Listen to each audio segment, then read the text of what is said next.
Hey everybody, this is Goots' Wrestling Pod. I'm your host, Ray Goots. We got Andrew Lee here, and we are once again in your house. I was about to make a joke about it, but this is the fourth in your house, and it's not getting old.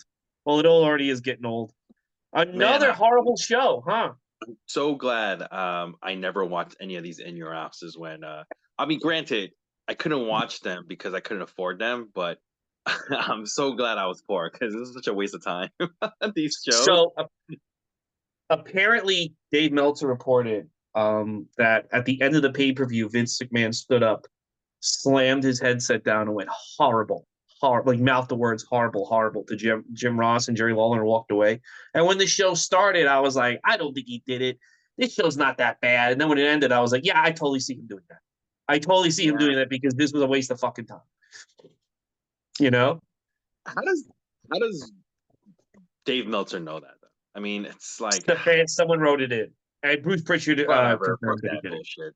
Here to But Bruce hear Pritchard it. did confirm it, that he did do that. Oh, okay. All right. Well, it was a horrible show. So let's get right into it. In Your House, the fourth edition, taking place October 22nd, 1995. So 2 more months and we're out of 1995. Thank God. We have Let's take, 5 shows until we yeah. get out of here. Are you serious? We got 5 more 1995 shows left? Yeah, there's one in October, 2 in November, 2 in December. Jesus Christ. 1995 is like a terrible year for wrestling. It really There's never is. like a year where you're like, there's never a moment where you're like, oh wow, they're in a groove. This company's in a groove. And we're not watching ECW, but I believe everything I've seen from them from '95 blows everyone else away. But they don't have pay-per-view, so we're not They watching don't it. have pay But per views. Yeah. If we're watching just pay per views and we're talking WCW and WWF, it's just not a good year for pay per views. I'll This tell you what takes it's a good place. year for. It's a good year for Nitro changes every year. Yeah, and it's a good year for like Nitro. seeing that we need to change from these job gimmicks. Mm-hmm. These gimmicks have to kind of go. You could clearly see there's like a shift that needs to happen. Anyways, In Your House takes place not in America, but Winnipeg in Canada. 10,339 people are in attendance. I feel bad for those people. Let's see how many pay per view buys that this did. In Your House 180,000 buys. In Your House 2, 155,000 buys. In Your House 3, 160,000 buys. In Your House 4, 90,000 buys. Yeah. We talked about this Terrible. last week, but they double crossed the audience within Your House 3. In Mm-hmm. addition to that, I don't know how far away the audience knows Shawn Michaels is in wrestling Dean Douglas, but here's another double cross on what you've advertised. Shawn Michaels can't compete because he got to a fist fight with a bunch of sailors. Apparently, the story always changes. Nobody knows the real story, but Shawn Michaels got beat up by 50 Navy SEALs in a Oh, bar. well, we'll get into that when we get to the main event. Yeah. But yeah, there's so many sides of the story, but I did some research on that. Well, we'll get to. But before we get to that, we must get to the starting of the show, which begins with up and coming. That's how they this is how they bill her, up and coming singing sensation, Joanna Wilson, who sings the Canadian national anthem, to my opinion, very poorly. I think they lose under 10,000 probably from Well, this thing. she came and went. She was up and coming, and then she kept going because Yeah, I never heard of her after this. I looked her up. She's got nothing. She's pretty much got nothing ever Do you after think this. she was part of the poop brigade? She let Vince take a seat. Ooh. I'll let you sing on my pay per view, I pal. mean, and that's possible. Yeah, it's possible because she's like a nobody. She has no right to be on this, but yeah. Anyways, we got Gorilla Monsoon, who's the acting president. He tells us Shawn Michaels has a concussion, so he won't wrestle tonight. And because he can't wrestle, we're gonna have to strip him for the title. And then we get the music opening for In Your House. And this time, though, there is no custom In Your House song. I believe this is the reason why In Your House 4 drew so little pay-per-views. Um, I really like those In Your House custom songs. They didn't have one. You know, I think they heard ahead of time there was no custom song, and people were like, "Fuck this! I'm gonna save up and watch Nitro tomorrow." In I Your heard they House. got Chris Benoit. Dave Meltzer gives him 5 stars. Jim Ross and Jerry King Lawler and Junior are on commentary. Let's go to our first match. Fatu, no make a difference. um versus Hunter Helmsley. We'll just call him Hunter, Triple H. Who will be making a difference. Yeah. What do you call it? By the way, if you're wondering why this is a feud, Hunter, he sprayed Fatu with that spray, and that's what's causing this fight. In the beginning of this match, Hunter tries to respray Fatu with it, uh, but Fatu takes it from him and he nails Hunter, who still has his coat on. And then Fatu starts breakdance fighting because this used to be his gimmick, kung fu fight, breakdance fighting. But then he runs the ropes and he gets caught up in the hangman noose on the ropes. He used to be the only person who used to do this, and my friend and I used to be like, how come this guy's the only one who always gets caught up in the ropes like this? By the way, did you notice his hat that he wore to the ring? BSK. BSK, Bone Street Crew, right? Yep. Yeah, Representing the Undertaker's gang.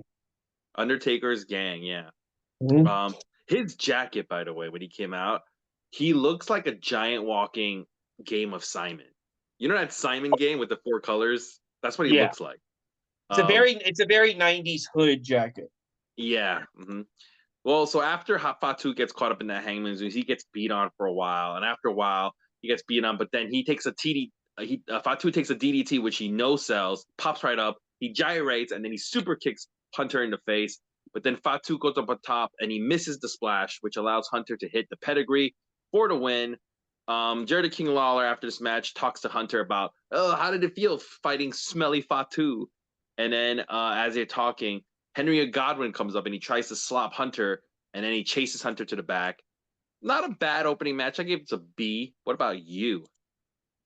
I thought this was the best match on the show, which doesn't say a lot for the show. This is the second time where we're watching these shows, and Triple H has had the best match on the show. This is only his third pay-per-view. The thing about Hunter is that he looks like he belongs right from the jump. He knows his role. He hits his moves the right way. His matches tell a story. From the outside looking in, where I was in '95, and I'm seeing that this guy walk to the ring with his stupid fucking cane. I'm like, this guy's a jerk off. No one cares about him. But when you're actually watching the show to show, and you know where he's going to become, and you're dealing with a lot of bullshit, whether it's with Diesel or Bam Bam or Henry Godwin, Hunter is very good right from the start. He's very, very good compared to a lot of other people when they first start. So I actually thought this was the best match on the show. I think you're right. I think this is the best match on the show, which is really not saying a lot. Like you said, not saying a lot, but I'm very surprised at how ready to go as like a legit star Triple H is right now in October of '95. Like he has the tools already in place. Yes, I agree. Mm-hmm. Doc Hendricks, he is with Davey Boy Smith and Jim Cornette in the back, and they talk about how Davey Boy Smith turned on Diesel. And he also, in a tag team match, pinned him. And he says, Davey Boy Smith, he's already pinned the champion. Tonight, he's going to become the champion. And we're going to go right into our second match. Before we do that, they recap all the problems 1, 2, 3 Kid and Razor Ramon's been having. And they're cutting a little promo. They talked about the problems. The problems are behind them.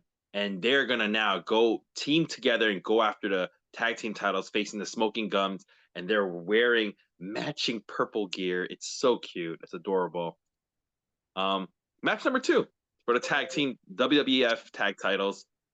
We got the Smoking Guns of Champions versus Razor Ramon and 1, 2, 3 Kid. And they start out by psyching out the Guns with a handshake. Billy Gunn, sporting no more cowboy mustache. He got a haircut, looking like the Billy Gunn that we know now.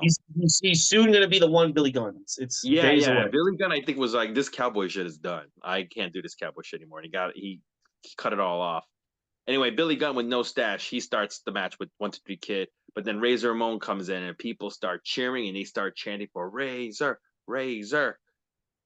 When Bart Gunn is running the ropes with Razor Ramon, 1, 2, 3 Kid, he pulls down the top ropes, sends Bart flying outside, and then Bart starts taking a beating. So the Kid is already from the get-go with psyching out the Guns and doing heel tactics. So he's like a in-betweener, kind of, in a sense.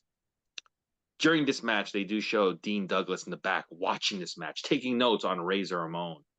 As Razor Ramon goes for the hot tag to 1-2-3 Kid, Billy Gunn comes in. He cleans up on both 1-2-3 Kid and Razor Ramon. And then the Guns start tag teaming on 1-2-3 Kid, but Razor gets in there and he hits the Razor's Edge on Billy Gunn. But instead of going for the cover, he looks at the Kid, who's like, please tag me in. I want the pin. I want the win.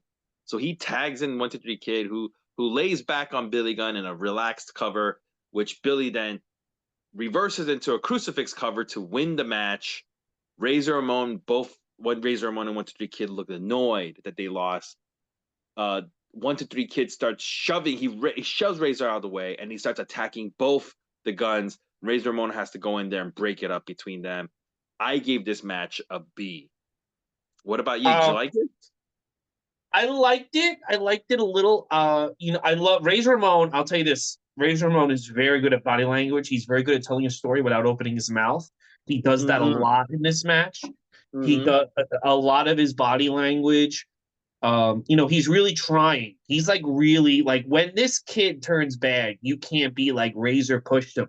He's really you can tell he's still Razor Ramon the bad guy, but he's trying with the 1-2-3 Kid because he doesn't want to not be friends with this guy. He doesn't want to fucking go against this guy.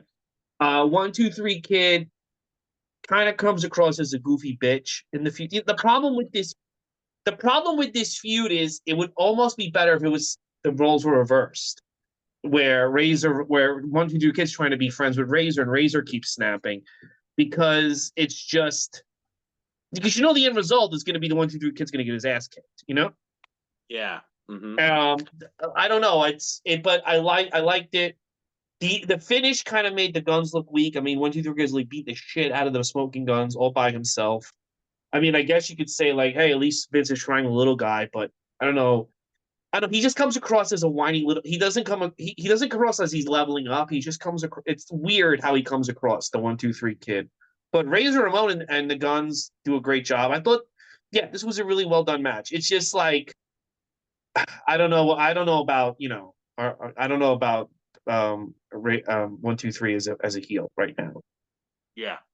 I think you're right. The story, the way they're laying it out, and the way everyone's performing, it's good. But I think the roles should have been reversed. But Yeah, it is because what then it is. I think it would have benefited. I mean, they all left anyway. So, but like, if I Yeah. don't know they're leaving, like, who gives a shit? Like, Yeah. they fucking almost ruined Vince McMahon's company. These two idiots. But what I would do is Razor turns heel, and we build to a WrestleMania match where 1-2-3 Kid doesn't win on a fluke, but legit pins Razor to move him to the next level. That's what I would have done. Yeah. Possible. Mm-hmm. Speaking of feuds, Doc Hendricks, he's in the back with two cutouts. So, One of Bret Hart, one of Shawn Michaels, future feud. I noticed that there is no cutout of Diesel, so I'm assuming these are the two most popular people in this company at this point, and neither are did you champions. notice what he said? Ladies, you could be alone all day with your HBK standee all alone. 20. Are you trying to play women are just gonna start fucking the standee? A cardboard cutout, basically. Yeah, Right? yeah, just fucking this Yeah. piece of So, cardboard. Oh. but here's the thing: you can get both Bret Hart and Shawn Michaels for $30 plus a sex tape. Right? I like how they're always throwing in this tape. Right? Yeah, they're not telling you what the tape. It's all these tapes they couldn't sell, like probably like the best of WWF '94 that nobody wanted because there was Yeah, no it's best. literally that's exactly what it is. I feel like it's this tape they just could not get rid of, and they're just like throwing in as bonus. These segments, by the way, they're probably some of the most unhip stuff. Whenever these segments hit, he's like, you can buy this stand-in of Shawn Michaels and fuck it. It's like, oh god, this company's so not cool. I would just be, I'm embarrassed in 2024 to be watching this alone in my house. Let alone Yeah. how embarrassed would I felt in like October of '95 watching this voluntarily as a fucking 14-year-old person. But while I was watching this, we're gonna come up to the part that I actually was looking really forward to. the debut of Goldust. Oh, we got a lot to talk about, brother. Yes. Now, before this match begins, you get a promo from Goldust, and he's talking about his Hollywood premiere and how he's ready for this. People forget this is actually also not just Goldust's debut match, but it's also Marty Jannetty's return match because he has been away from the company. This is his first match back, Marty Jannetty, from being away. Oh, okay. So we're gonna get. I thought he had like just wasn't on because wasn't he at the oh no, that was Bob Holly that was at the Royal Rumble. Yeah, I think Mhm. this is the part where Marty Jannetty was getting sued for crippling that jobber, Mhm. and they kept him off TV for a while because of this. Um, Okay. and then now he's back. So we're gonna go to match number 3. It's a kind of a match of everybody's first time back. Marty Jannetty versus Goldust. Goldust comes in, no Marlena, by the way, just by himself, No. and he tries to bum rush Marty Jannetty right away, but Marty gets the best of him. Then Goldust starts beating on Marty to silence. Nobody cares. They fight on the outside I for a also while. think people are like, what the fuck is going on? Yeah. Jared the King Lawler, he points out, this is how boring this match is. Jared the King Lawler points out there's a vampire in the crowd. Right? Hey, Yeah, there's I a actually vampire. thought like, was that supposed to be like, was Goldust gonna like recruit like weird looking guys? Was that like the original plan? Because they cut to him. No, I think he's just a fan. I Okay, think he all was right. a fan. I mean, I could be wrong. I think he was just a fan, just like dressed up. And because it's Canada and there's actually a couple of people dressed up as stuff. And I think Oh, he was because just it's a fan. Halloween. It's getting close to Halloween. Yeah, yeah, that's true. Yeah. So that's what I think it is. But that's how boring this match is. It's just like, hey, let's point out some other stuff. And as Jerry King Lawler is doing this, Marty Jannetty and Goldust, they botch a spot. Um, so then Marty hits the rocker dropper, which crippled that jobber. And then he decides, hey, instead of going for the cover, I'm going to hit another move. But he only gets a 2 count. And then Marty Jannetty fires up to a little reaction, but then he jumps down and eats a big boot. Goldust hits the gourd buster on him and covers him to win the match. This was a C. This was very disappointing. This was horrible. Yeah, Um, disappointing for many reasons.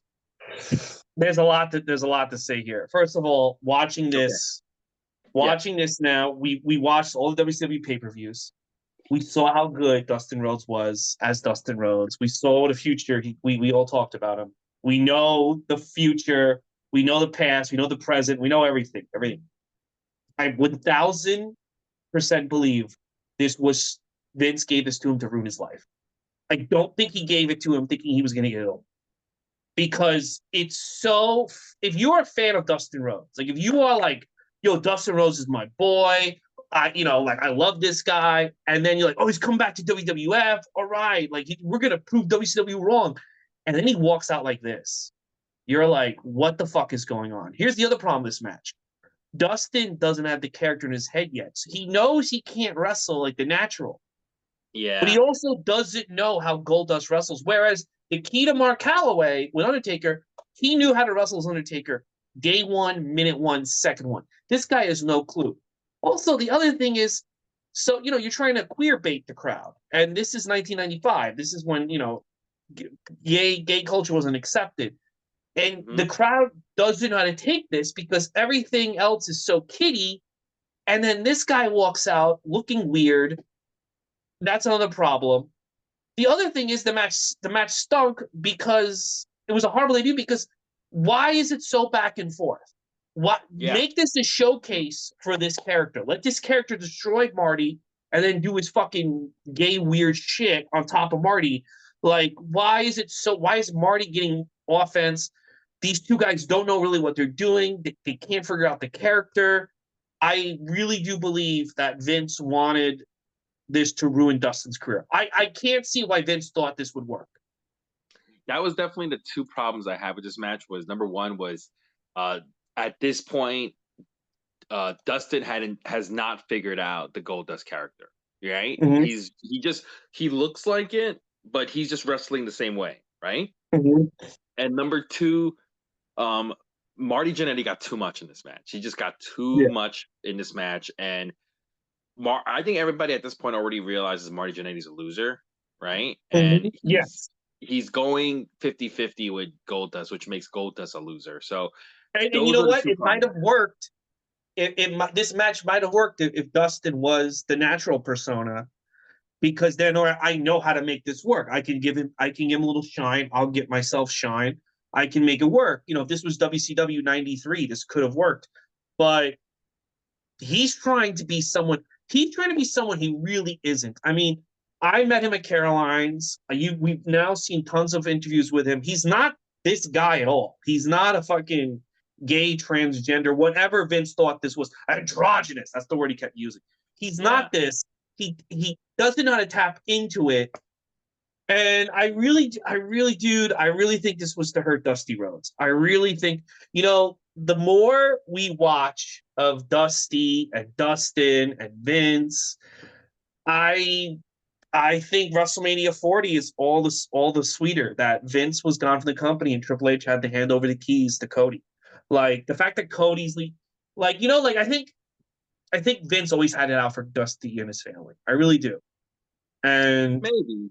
I mean, he did say, I don't. If you watch that Vince McMahon documentary on Netflix, they do talk about how before Hogan, the first guy he wanted was Dusty. But I think he held it against that Dusty didn't come. Yeah, because Dusty didn't believe in it. And I think maybe that's why Vince had a grudge on him. He didn't believe in me, my vision, And I think Dusty thought Vince McMahon was gonna fail, basically. Well, Remember, I mean, obviously that was wrong, but keep in mind, this is like early 80s. There hasn't been any national expansion ever.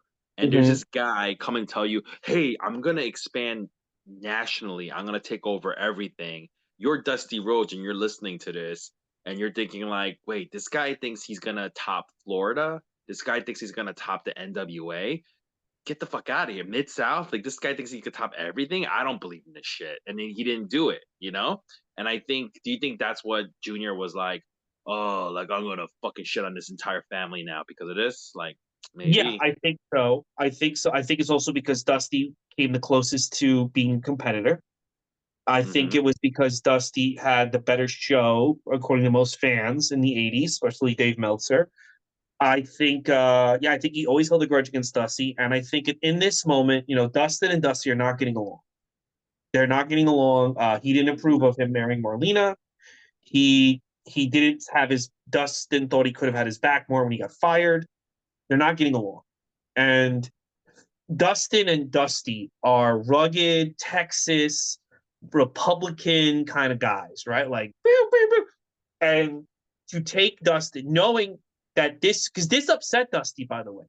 Dusty, when he found out about this gimmick, said this isn't going to work. And I remember on Y2K on the Talk is Jericho podcast, Dustin Rhodes was on it. And he said, I knew my dad wasn't think this was going to work. I knew no one thought I could do this. And he looked up androgynous. He looked up like all these different words that Vince King goes, I'm going to make this work. If it kills me, I'm going to show this old man that he's wrong about me and I can make anything work. So but I think Vince knew all that. And Vince was like, okay, if it works, it works. Great. We'll all make money.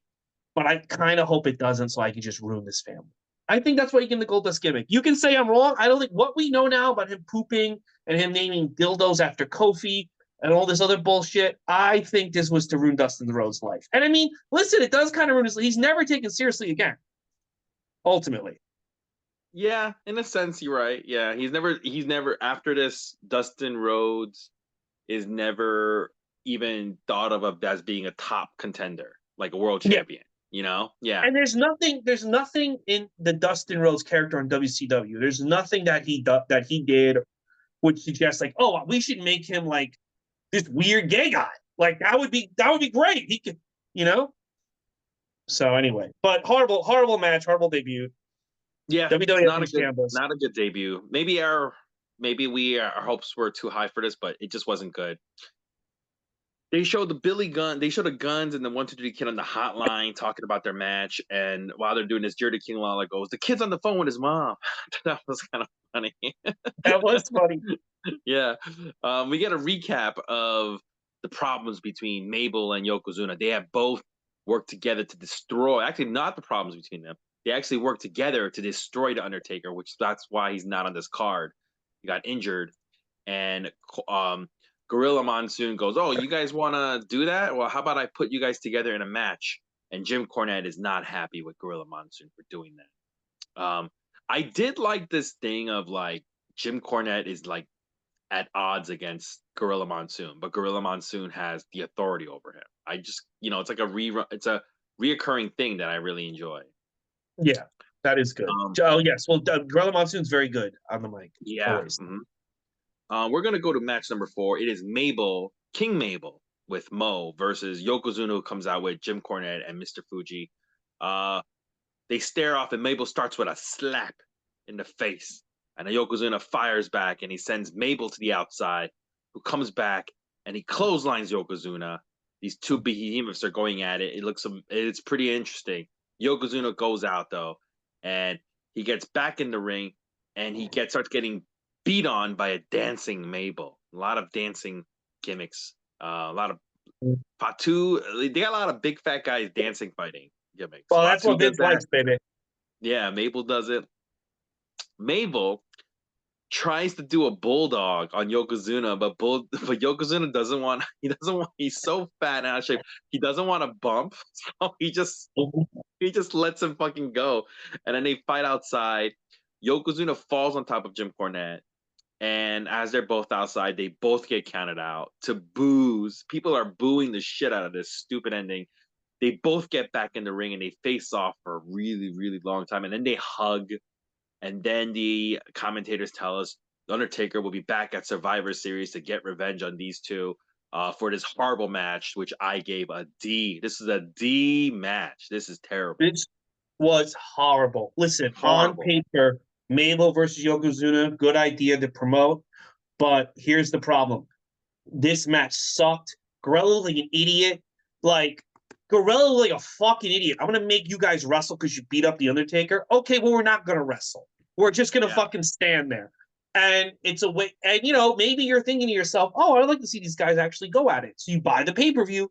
And then it's just like, haha, we're not going to actually go at it. We're just going to waste your time. And that's what most of this show feels like. A complete fucking waste of time. Awful match. Should have been done on Raw. Why not instead have, hey, you want Mabel Yokozuna? You got to take on Henry Godwin and Fatu. I mean, change that match. I don't know. Like, you got to take on, like, Savio Vega and Henry Bam Bigelow. Bam Bigelow and Henry Godwin. You got to take on those two guys, right? That would make more sense to, like, because then it'd be like, oh, because those two guys could beat the shit out of us. We got to be careful. No, it's fucking It's not like Bam Bigelow wasn't there because he was there. He was there. Henry Godwin was there too. So yeah, big fucking Henry waste of Godwin time. was there. They're just sitting there fucking sitting on their ass, Mhm. Stupid fucking match. Doc Hendricks, he's in the ring and he welcomes Dean Douglas. Dean Douglas comes down and then they welcome Shawn Michaels, who comes out in a very ugly Pele jacket. Oh, I was like, oh my God, it's so 90s. Dude, they all had horrible fashion sense. Yeah. Although, you know what though? I thought to myself, I was like, if WWE put out that jacket for like $50, would I buy it? And I'm like, I probably would. With the Pele jacket? Yeah, if they made a replica of like the Shawn Michaels I'm injured jacket, I would do it. Oh, I'm injured. Shawn Michaels, I'm injured. They should make the Fatu Make a Difference jacket. What about that one? They should make that too. I would buy that too. They should make a BSK hat, like the flat cap that he was wearing. That would sell. I think so. Yeah, I think so. 100%. If WWE decided to release some BSK merch, I guarantee you that will sell. They will. Mm-hmm. Oh, by the way, really quick, since we're talking about Undertaker BSK, I have a theory for WrestleMania. I have a theory. This WrestleMania, this coming one? Yes. What's your theory? I have a theory. So you know how everyone was disappointed by the Mike Tyson fight, and Mike Tyson, everyone's like, what do you expect? He's old. He can't be the old Mike Tyson. And the Paul brothers are heels because everyone feels like they took advantage of him, right? Yeah. So I think at the first Raw of the new year, Logan Paul is going to come out and be like, I'm so inspired by what my brother did to Mike Tyson. At WrestleMania, I want The Undertaker because I'm going to humiliate you just like he humiliated Mike Tyson. And I think then WWE is going to give everyone what they want by Undertaker beating the shit out of Jake and Logan Paul at WrestleMania and then having his big final match in the ring saying goodbye. Like, they're going to be like, we're going to do to you what we did to Mike Tyson. We're going to show that you have nothing left in the tank. And I think that's what they're going to do. That's my prediction. We'll see. If they did that, I personally would not want to watch that. I think it would actually But be bad. it would be, but I think they think that like, oh, you wanted like an older guy to beat them up. We have older guys that could beat them up. Okay, yeah. And then Undertaker So has one last moment at WrestleMania in front of people. one last moment, yes. So anyway, I getting don't back know. to That's this, we that's got. my prediction. I don't want to see it. I think that's what they're gonna do. I gotta hope they don't do that, but it's possible. Anything is possible at this point. Yeah. So, anyways, what's not possible is Shawn Michaels wrestling in this card. You know why? Because he's hurt and he can't work, so he has to drop the title. He has got a swollen right eye, because as they tell us, he was attacked by 8 Marines. I heard it was Now, would you 15,000. would you like to know the real story, Ray? What's the real story? There's a lot of different versions of this story. It's a very mysterious story. Yeah. Well, actually, now that we're in 2024, because like when I was young, there were many different versions of this story. Mm-hmm. But now that we're in 2024, there's actually clearer accounts of this, including names, actual real names. Took place October 13th in 1995. Shawn Michaels, Mm-hmm. 123 Kid, and Davy Boy Smith were at a club. They were at Club 37, Syracuse, New York, and they got there late because I think they were traveling from a house show. So they got there like an hour before last call, like 1 o'clock in the morning. So what they did, usually, I, Ray, you went out and partied before. Usually, when you go to a bar or club really late, what do? When you only got an hour left, you order lots of drinks and you fucking shoot them down as fast as you can, right? Mm-hmm. Add some somas to that, and you're fucked up. So Shawn Michaels starts dancing with this girl, and her ex. Remember, this is a You think he small did the town. sexy boy dance? You think he did the I think I'm cute. I know I'm sexy. I think in the middle of the dance, he did that thing where he leans over and he just starts muscle Yeah. posing. And everyone think that's Shawn Michaels. They all knew. They're like that Yeah. motherfucker. Anyway, he's dancing with this girl, and her ex is there. Her ex is 23-year-old Marine Douglas Griffin, and he's Mm-hmm. mad. He's just giving Shawn Michaels like the dirty looks, and he actually went up to Shawn and told him that, hey, she's with me. Shawn Michaels doesn't give a fuck, and he keeps dancing with her. He goes, The too bad, bouncer, Jack. yeah, he's I'm like, a heartbreak kid, and your I heart's do, been broken. I do fake fighting for a living. You can't fuck with me. I don't care if I you're a run with Marine. the click, Jack. Yeah, the bouncer at this club, he can see what's happening. He already knows Mm-hmm. what's up, and he knows there's trouble. And his girlfriend is at the club too, and he tells his girlfriend, "Hey, I need you to get these wrestlers, and I need you to get them out of here because there's gonna be trouble." So the girlfriend, her name is Donna. Her and her brother, her brother is there, and they were like, "We gotta get these guys out of here. We'll take them back to their hotel." And they get into their brother's Pontiac Sunbird, which is a two-door car. Well, now this I've heard part of that. It was a car with only two doors, so that means it's one of those things you got to open a door and you got to pull up the front seat to get people in the back, right? Mm-hmm. So they put 123 Kid and Davy Boy Smith in the back seat, and then they put Shawn Michaels in the passenger seat. And while this was happening, I know. Now I remember. Yes, they couldn't get out to save him. Yes, yes, yes. yes, because I remember this part of the story I did hear back then. I've I heard this remember from hearing like I about heard this from 123, I believe. Yeah. Yeah.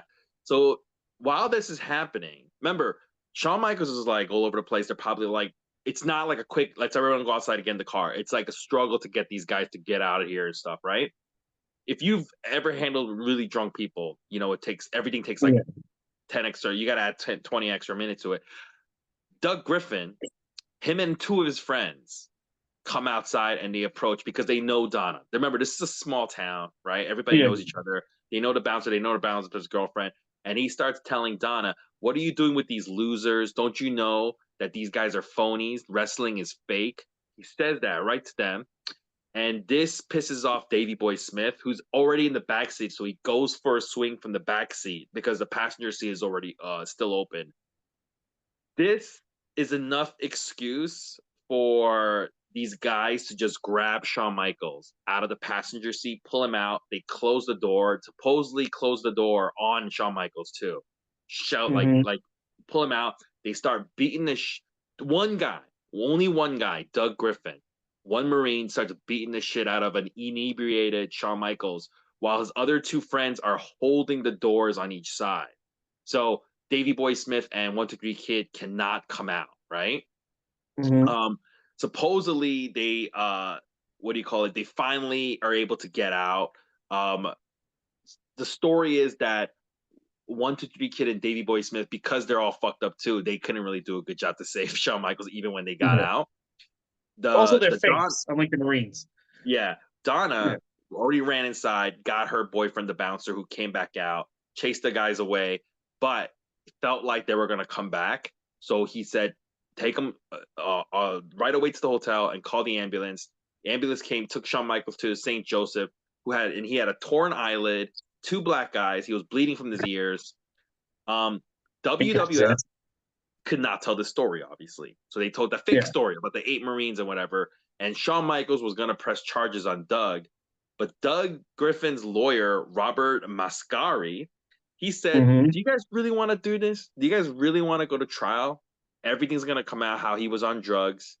All that stuff's going to be exposed. Do you really want to do that? Of course not. That is why Shawn Michaels dropped the case and just never went to trial with this. He got his ass, right? Think about it. If he got his ass kicked for real, you could sue the guy and stuff, right? But they just didn't Yeah. want that stuff coming out. So that is why it never. Doug Griffin got away with this scot free. See, Thoughts on this fight? I gave this fight a B plus, by the I mean, so when I heard about again, I heard about this when I wasn't watching wrestling.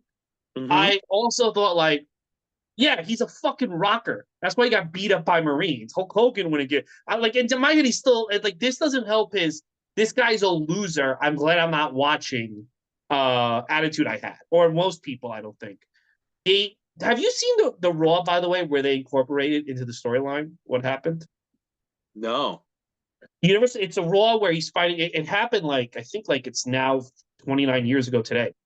It's the Raw after Survivor Series 95. It's probably the best Raw of 1995. He's fighting Owen Hart and he collapses in the ring. And Oh yeah, like, yeah, yeah. I remember this. Yeah, he collapses. Yeah. yeah, and that's also the one where Diesel turns heel and starts cutting like more of an NWO style promo. That's probably the best Raw they've done. They do in 1995, and it's really well done. But my thing is this: is that if you're going to incorporate this in storylines, I would have had it been like Dean Douglas hired them, $1 Million Man hired them. I would have used it to build up a heel. That some heel set this up and then build to a WrestleMania match. The way they kind of built it in, I mean, it creates intrigue for the fans, especially because this is the first time where we're like dirt sheet gossip is being used to forward a storyline, right? Because that's what it Mm-hmm. is. I mean, but I kind of feel the way they did it made him look weak and made people who are like WCW's better or both this shit sucks. I'm not going to watch anything. It gave them more ammunition. Yeah, I think I will so. say he It does look was. fucked up. He looks like he He got his does. ass beat. He definitely does look fucked up. Yeah. Anyways, back in the ring, Shawn Michaels has to give the belt back, and Dean Douglas grabs the belt from Shawn Michaels and he starts posing, which gets boos from the audience. But it's not over. We're going to have match number 5 for the Intercontinental title, Razor Ramon versus the new champion, Dean Douglas. Razor Ramon attacks right away, and he starts beating on Dean Douglas for a while, including pouring water on him on the outside. But Dean Douglas, back in the ring, finally back body drops Razor Ramon over the top rope to the floor to start some offense, which is very short lived. Razor Ramon hits a back suplex, and both men are down. And Razor puts his arm over Dean Douglas, and the ref counts the 1, 2, 3, and he gives the title to Razor Ramon. Dean Douglas argues, "Hey, my right leg was out. My right leg was out the ring." And I'm guessing they did this because they're gonna set up a rematch, but I don't really Yeah, care about this. the announcers aren't like he's a fucking idiot. They actually give him credit, which leads me to think that they wanted to give this guy an out for losing. Yeah, but if that's the case, they should have gave him more offense in this match because he did like 30% offense and it was like 70% Razor Ramon. This match, especially the finish, fucking stunk. I It was gave this match a fucking. C minus. It was not good. I actually the only reason to put Razor Ramon in this match is if A, you're gonna have him lose the belt to 123 Kid in a few days, or B, 123 Kid's gonna cost him this match. The Mm-hmm. way he beats Dean Douglas is so anticlimactic and shitty. Like you would think the fans would pop that raises the champ again, and there's no reaction because the finish is so bad. Mm-mm. Yeah, This was I agree. horrible. It's a horrible way also to follow up on what is probably like again. This is the first time where real fans are being told about like the gossip and using the gossip to forward a storyline. It's a horrible way to follow up on this. Because I would have had, you know what, if you're gonna have Dean Douglas really lose the belt, I would have elevated someone. I would have had Henry Godwin or 1-2-3 Kid or fucking or even I would have had someone get elevated and get the belt. And then like let's try it. Let's not have it be Razor. Let's have 1-2-3 Kid take out Razor. And then you know who would have been good? Like to come out because he just debuted Ahmed Johnson. Mm. Yeah, I think that's a better idea. Yeah, it's a better idea Yeah. than what they did. This was stupid. Yeah, this It is was 100% horrible. stupid. It's not a good way to take advantage of the Shawn Michaels Mm-mm. drama. No, it's You know not. what though? I do love starting now. Shawn Michaels is such a messy bitch until WrestleMania 14. He's constantly causing. It is kind of when like I know you don't like him because of that, but looking back, not because we'd have to work with this guy. Looking back and hearing these stories, he was a messy motherfucker, bro. If he was a Yeah, comic, he would have got banned from every club within 2 years. yeah, yeah. He was just like, yeah. The He stories that we're caused gonna, yeah. This is just the beginning. You know, where your outside shit starts affecting your workplace, kind of thing, and right? like the fact that like I'm not even paying attention to wrestling, and I know about it. Like I know about him getting jumped by Marines. I know that he caused problems with Bret Hart, which caused the screw job. Like I know these things, and I'm not even watching. That's how much of a fucking drama queen bitch this guy is. Yeah. And by the way, after this match, they do show Shawn Michaels on the hotline, and they do a close up of his face, which they should not have done. And you realize his face is more fucked up than it actually looked because they had put makeup on him. Like he Mm. had gashes everywhere, and you could see the makeup like covering it. I'm like, Dude, why did they do a close up of him? Like that I was think they stupid. thought I think they thought they were gonna get sympathy, like people were gonna be like, oh, boy, Shawn Michaels. But it Yeah, just like I said, because in your head you're like, Macho Man Hulk Hogan wouldn't get beat up like this. yeah. Fucking It makes him look weak. Yeah, yeah, it makes 100%. him look like a weak little bitch. That's what it makes him Yes. look, and that's why I didn't watch because I would like sometimes I would just put it on real quickly after the cartoons because I would still watch the X-Men cartoons, the Batman, and they'd be like Shawn Michaels, and I'd be like, this guy's a fucking bitch. You're not going to convince me he can beat Sid or Diesel or anybody. He's a little goofy fucking bitch, and this didn't help them, man. I don't know why they thought this was a good idea, but it is Yeah. fun. It is fun to look back on. It is. So Bret Hart joins the commentary team after this, and he beats up Jerry the King Lawler and chases him away. And then Good. he gets a nice hug from Junior. I love Little, you. yeah, I love you. 2 years And till I screw you forever. yeah, Doc Hendricks starts modeling the two dudes with attitude shirts, and he goes, "Hey, you could get this shirt for $20 and VHS." And he By the tries way, talking. they brought that shirt back. Did they really? Oh, yeah, Yeah, that's what they I should almost do. bought it, but it was They never should on do that. sale. Yeah, they should do that. They should always bring stuff like that back. By It the is a way, good he's shirt. I like trying. this one. Yeah, he's trying to talk to Diesel. He's trying to go out for his match, and he goes, "Diesel, tell us a little bit about this match." And Diesel turns to him and he goes, "I'm feeling awfully funky." I was like, "I'm not making this up. That's Yeah, no, I know. exactly I what think he Diesel says." like. I think Diesel like I don't know why you're talking to me. I'm not supposed to cut a promo now. Yeah, I'm feeling awfully funky, and I was like, "What do you mean, like funky? Like he smells? Like what I'm does that feeling mean at this point?" funky like a monkey daddy. Woo! Yeah, it was I don't know. awful. We're gonna go to match number 6. It's for the WWF World Title. It is Davey Boy Smith coming out with Jim Cornette versus the champion Diesel. There is a Diesel lookalike in the crowd, which I thought was I was like, wow, look, Diesel has a fan. The guy dressed up like him, cosplaying like Diesel. Mm-hmm. Davey Boy Smith, in the beginning of this match, he outworks Diesel, and he hits him with a dropkick that sends him over the top rope, kind of falling into the commentary table. Brett kind of gets up and kind of pushes him off the commentary table, which Diesel doesn't like. Turns around and he shoves Brett right in the face. Diesel and Brett just have a face off, but then Davey comes in and he fucking chop blocks Diesel on the outside, and he faces off with Brett, and then he goes back to work with on Diesel. By the way, Davey Boy Smith was also involved in that fight that Shawn Michaels, was in. So Yeah, was 1-2-3 Kid, but I they look guess fine. they weren't beaten up. Supposedly, like Davey also got cut up and stuff, but I guess he's They fine don't now. look it at all. They look great. Yeah, they look great. Yeah, They look like real. They look like real men. Like Shawn yeah, Michaels. exactly. What do you call it? Jim Cornette, by the way.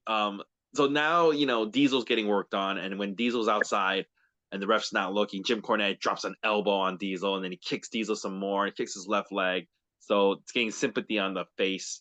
After a long beatdown process, Davey Boy Smith, he points at Bret Hart, and he goes, "This one's for you," and he puts the sharpshooter on Diesel very, very poorly. And then Vince starts screaming, "Ring the fucking bell!" I have it. Yeah, I like my favorite part was like Brett acknowledging how shitty that sharpshooter was. He doesn't have Bret it Hart on was kind of right. funny on commentary. Yeah, um, yeah, that move is harder to pull off than it looks. It It's not is. easy. Yeah, The you gotta Rock would have. fuck it up all the time too. Yeah, because you know why? Because you need to have like balance for that. You really Yeah. do. You need to have balance. Um, Diesel, he kicks out of that awful looking sharpshooter, and he also gets out of a power slam, and he hits the big boot, which brings Jim Cornette up on the apron. And what do you call it? He's facing off with Diesel, who sideswipes, and then he gets basically hit by Davey Boy Smith, and then Diesel starts his attack, but he's got a bad leg that Davey Boy Smith's been working on the whole time. And when they go back outside, Davey Boy Smith is able to ram Diesel into the ring post. And while Diesel is down, Davey turns his attention to Brett and he slaps him in the face. Davey Boy Smith gets back in the ring, and Brett's had enough. He chases Davey Boy Smith into the ring and he starts beating on Davey, which the ref calls a DQ victory for the Bulldog. Diesel is mad about this. He gets into the ring, he confronts Brett, and they start fighting. Officials have to come and break it up. Smoking Guns come in. Henry Godwin comes in to break it up. They can't break it up. So we got like Bam Bam Bigelow in there. Everybody's in there now trying to break it up. And that is how this god awful pay-per-view ends. This match, what do you give this match? I gave this match, I gave this match like a C. Average match. I thought it was stunk. It was terrible. Yeah. I didn't like this match at all. Man, you know what? I gotta tell you, they cannot take the belt off Diesel soon enough. What a disaster for runs. And I'll tell you who ruined the run for this guy, because man, 94, Diesel's on fire. I'll tell you who ruined the run and really hurt the company was Shawn Michaels. You know, but after WrestleMania 11, Diesel's never the same again. He's never. It's because Shawn Michaels went into business for himself. You know, there used to be a really good essay, and I think it was deleted. But there was a really good essay like written in 1999. It was on the internet about how once Vince got rid of Brett and Shawn, the company was able to grow, and like Shawn was not the answer, even though he's such a great worker. And that's the thing. It's like Shawn was not the answer to beating WCW. Shawn was not. Looking back, because they survived, it's the matches are fantastic. Don't get me wrong, but everything about him, the drama, the fact that like he's I don't know, he seems very little. He eats up the big opponents. He doesn't make them look good. It caused a lot of problems, and they're kind of lucky they got Mike Tyson in '98, because I really don't know if they would have survived if they didn't have a good '98 man. I think he did a lot of damage to the company, and his excuse would always be, "Oh, well, I'm a great worker," and it's like, okay, no one's watching, no one's watching. Yeah, nobody was watching. Yep, that's what it Yeah, was. and this match just same thing. Diesel no longer had good matches after WrestleMania 11. He I think his confidence is gone. He doesn't know what to do. He's not equipped to have these long matches. Neither is British Bulldog. Jim Cornette got way too much offense on Diesel. Diesel's lying there selling for Jim Cornette. Like, come on, man. Even though I love Jim Cornette's heel work, it just looks stupid. The whole thing was really bad. This show was really bad. They should be ashamed themselves of what they're putting out there to the world. And I I don't know. It's just I'm looking at some of these decisions, and you look back at. I don't want to have this Vince as a genius, but I'm looking back at some of these decisions, like Nitro's beating you in the ratings, WCW is getting stronger and stronger. People want to jump over, and your ideas to fix everything is you're going to dress up Dustin like a fucking buffoon, and you're going to push this guy who's getting beat up by the Marines. Like, come on. You're gonna push this guy's getting beat up by Marines. It's just like you really thought you thought that this is the way to compete with Hogan and Savage. Okay. Okay. Can I do counterpoint to that though? Okay. All right. So, okay, you make a good point, but if not Shawn Michaels and stuff, who then are you gonna push if you had this company with the same talent that he has at this point? Okay. Bret Hart and Razor Ramon and Dustin Rhodes as Dustin Rhodes and Shane Okay. Douglas as his heel ECW persona as a heel. That's what I'm doing. I'm not going to take Shane Douglas, who is good on the mic, and turn him into a teacher. I'm not going to take Dustin Rhodes and be like, act like a weird transgender guy, even though you're a badass from Texas. I'm not going to fucking have Bret Hart fight fucking dentists and pirates. I'm not going to fucking I'm going to have Razor Ramon should be a top guy. That Razor Ramon should have the belt. He should be the guy with the belt. Yeah, and why didn't Vince McMahon put the belt on Razor? Because I think it's probably the drugs. I think the drugs. The drugs. Yeah. So you wouldn't have been bothered by the drugs? I see. I don't work with the guy in 1995. I don't know how bad he is backstage. I will say he's very entertaining on camera and should be doing more. Based on just on camera, he should be doing more. Maybe Shane Douglas was on drugs too. We don't know. And that's why he didn't trust him. But I think if Shane Douglas came in as Shane Douglas cutting an ECW style promo, I think Dustin Rhodes comes in as Dustin Rhodes and you push him like they're pushing Cody. I think that makes a difference, just like for two. And it makes a difference. And look, Triple H is ready to go. I hate to say it, but the motherfucker's ready to go.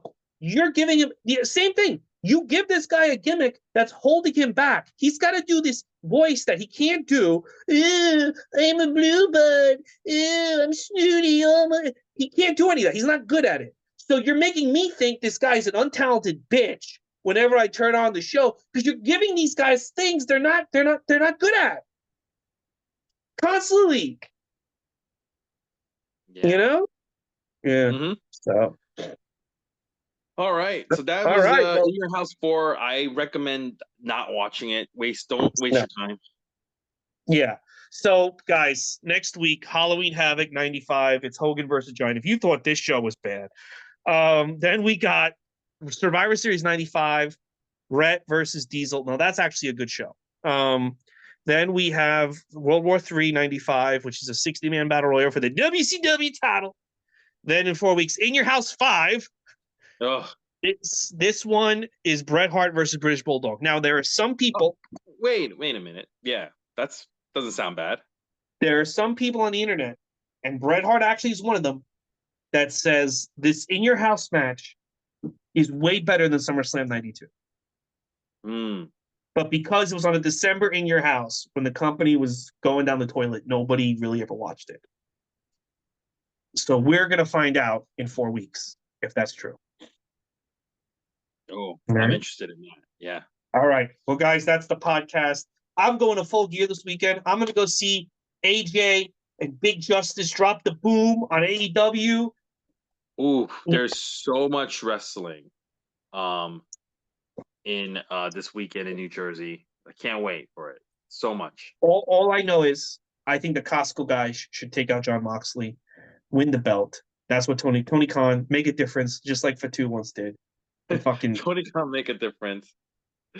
And put it all on the Costco guys. Guys, that's the show. We will be back next week, Thanksgiving weekend. But it's Halloween here for Halloween Havoc 95, one of the worst shows in WCW history. We'll see you then.